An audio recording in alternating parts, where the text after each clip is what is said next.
10 months ago, I did a blood test and found out that I have low testosterone levels. So from then onwards, I went on a mission to maximize my testosterone levels naturally. Since then, in the last 10 months, I've experienced a 250% increase in my testosterone levels. If you want to find out how I did this, make sure you stay tuned.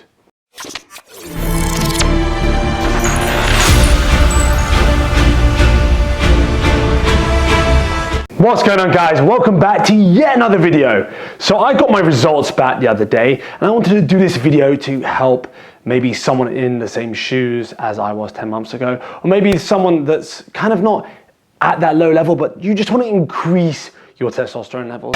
Not him too!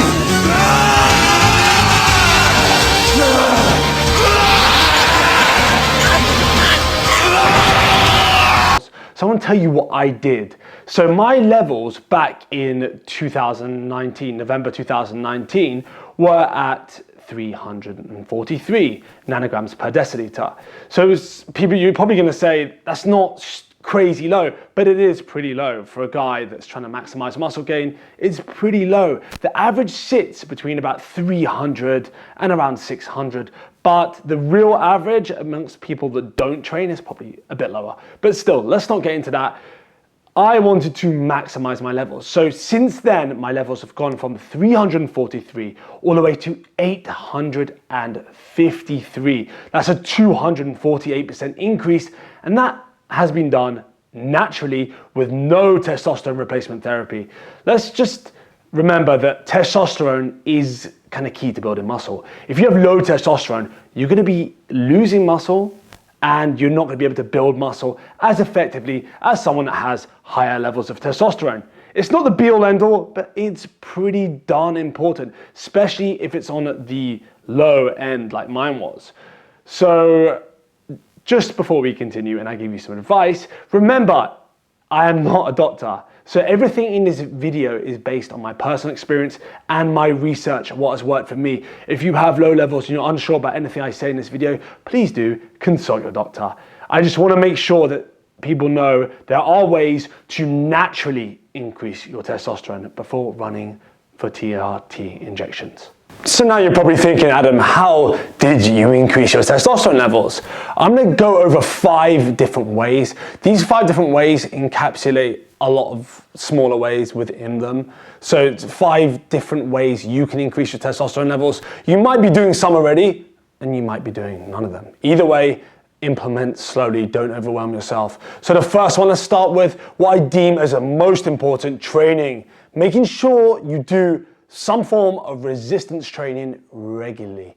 By regularly, I mean at least, I'd say 3 times a week, and on the upper end about 6 times a week. It depends on your experience level. So what I mean by resistance training, it could be doing body weight push-ups, dips, pull-ups, some band work. Either way, you're stimulating your muscles in order to grow. And if you're trying to grow your muscles anyway, I would think you'd be doing this anyway, but I know obviously because of the times we're in right now, it's been difficult to go to the gym, difficult to motivate yourself. But this is one of the most important things. Make sure you're doing a progressive strength training, resistance training routine that's progressing from week to week, month to month. And if it's pretty stagnant and not challenging you, it's not going to change you. And if it's not going to change you, it's not going to really stimulate your body to produce more testosterone. And you need to be sure not to overtrain. By overtraining, I mean going like hard, going for broke, going to complete failure 6 to 7 days a week. That's going to lead to overtraining, and that's a stressor. This ties nicely into the next point: limit your stressors.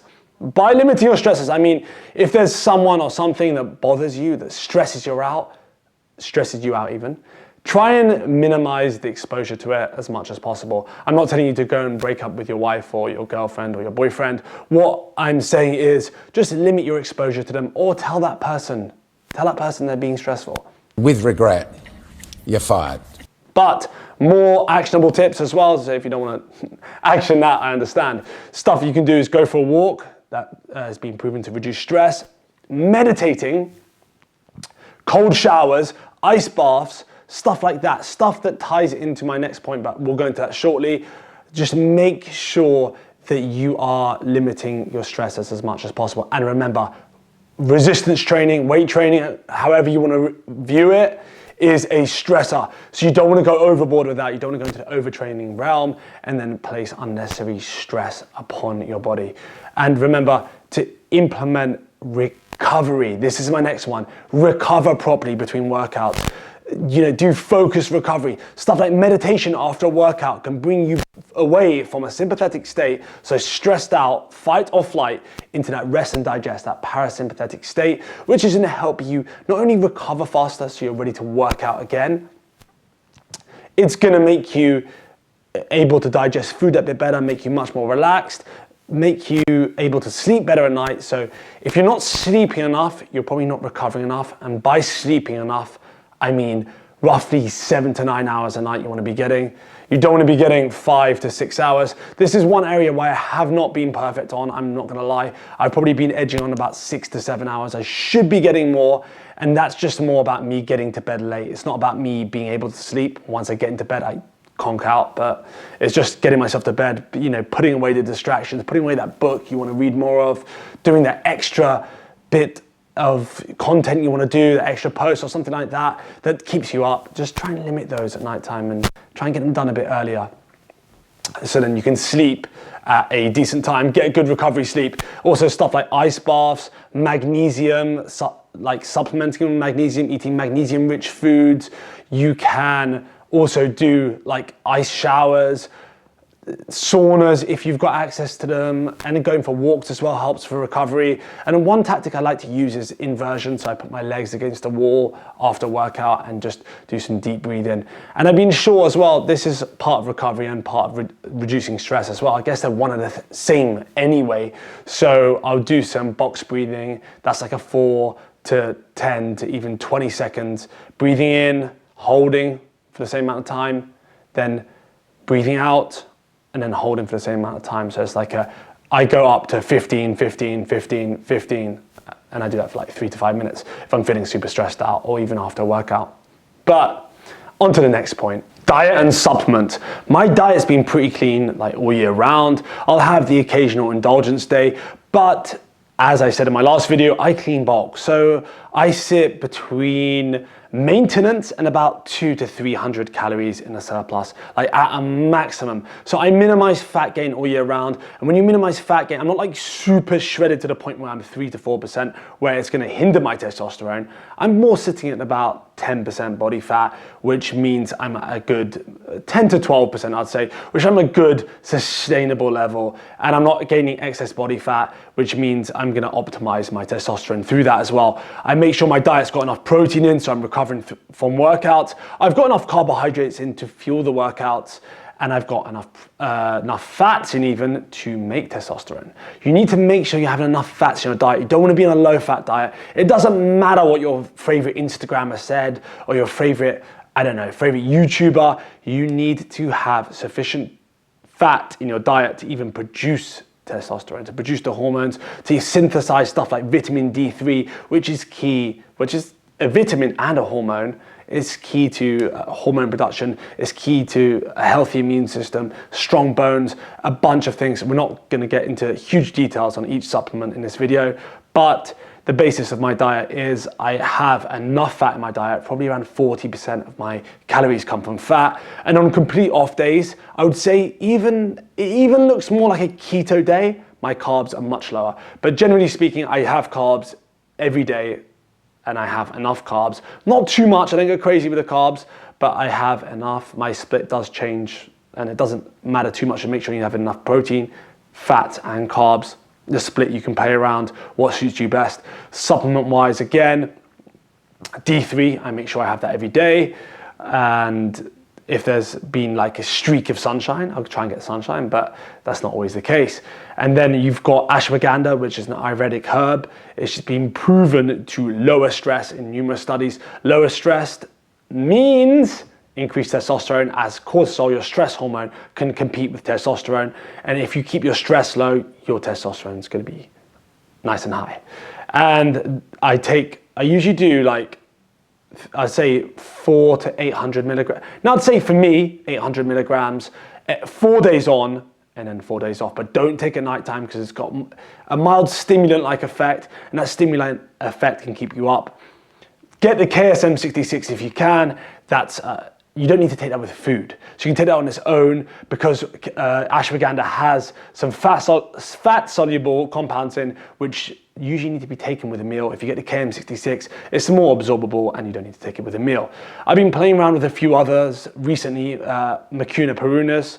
It's like a Peruvian herb. Some people swear by it and some people are like, but it's meant to increase libido and decrease stress levels. I don't take that every day. I'll take one every second day, but I take in the L-DOPA form. So I just take the L-DOPA, the extract inside it, which increases dopamine. So that's L-DOPA. I take the one by, I think it's Now Foods, and I take between 60 and 120 milligrams every other day. And I just take that around just like late afternoon because that can have some stimulant-like effects as well. But I just started with that, so I don't know if that's been playing a key part. There's zinc, which I've been taking all the time, so that's not a new introduction, but I do advise you to take zinc daily. I'd say between 30 and 50 milligrams, and take that in the evening. I do actually do 5 days on and 2 days off. The weekend I take off zinc just because I don't want to saturate stores. And if you have too much zinc, it can deplete other minerals like copper and so forth. And then there's one I've been playing around with so recently, I didn't think it was worth mentioning, but I might do a separate video on this. I'm definitely gonna do a separate video on ashwagandha. For the meantime, I'm gonna link you to a friend of mine's video on ashwagandha, but I'm gonna do a video on ashwagandha. And the next one, sorry, is Sishandra. Sishandra, I think I'm saying it right. It's like a berry-like compound. It's a bit sweet, it's a bit sour. I'm taking a tincture of it. I'm taking that twice a day. It's about 700 milligrams twice a day. I just pop it in my mouth like well, it is a tincture. I'm gonna put links to everything I'm mentioning in the description below, so do not worry about this. But that's about it. Last but not least, obviously I'm taking creatine, but that's nothing new. I've been taking creatine as well. Even when I tracked at low levels of testosterone, I was still taking creatine. And obviously I'm supplementing with protein powder as well, but those are not things that I've changed. Those are things I've kept consistent. I'm just telling you about the things I've changed and the things I think I've seen the most reward for. This next one, I'm probably gonna get into some beef from. It's fine, comment below or even leave me a thumbs down. Honestly, this is so important that I don't mind battling for. Limit your exposure to estrogenic compounds. So you're probably saying, what are you talking about? There's estrogenic compounds which can mimic estrogen in the body. Yep, in plastic bottles there's BPA, BPB, I think it is, I can't remember, but there's a few compounds which are in the plastic. Basically, the more moldable plastic is when you touch it, the more of these estrogenic compounds you can experience. Microplastics as well. There's soy. Limit your exposure to soy unless it's fermented, even then, like fermented soy like miso, natto, some soya sauce brands. Still don't go crazy on them. They do have phytoestrogenic compounds. Less in the fermented, even some fermented have 0 estrogenic compounds in, but if it's soy, generally speaking, limit your exposure to it. Flaxseed, seriously high in phytoestrogens. Some people argue, this is why I was saying this to begin with, that phytoestrogens don't mimic estrogen in the body, but I'm telling you now, they do. Read the book by Dr. Anthony J called Estrogeneration. It's an amazing book. It will go into serious details on what to avoid. So I even use body wash by a company called Vigor 8. If you're in the UK, get your hands on this. This is completely natural. No estrogenic compounds in this. It's amazing. It leaves you smelling super fresh afterwards as well. So that's what I do in terms of avoiding estrogenic compounds. And that's just generally what I do all in all. I'll put it on screen now, like a nice little summary. In the description below, there'll be a summary as well, where you can get the products I've mentioned. But the main thing is make sure you're doing as much of these as you can. I understand doing all of them can be pretty tough. That's why I said implement them slowly. Make one thing become a habit and then introduce another one, then introduce another one. It depends how serious you are when it comes to increasing your testosterone levels. I guess if you've got this far, you're pretty darn serious. And that is all for this video. If you enjoyed this video, give it a massive thumbs up. Be sure to subscribe if you haven't subscribed already.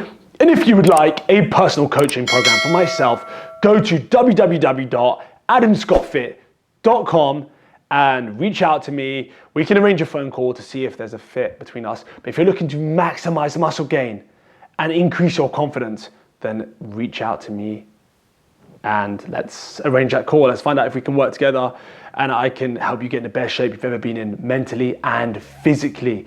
So until the next video, keep pushing your limits.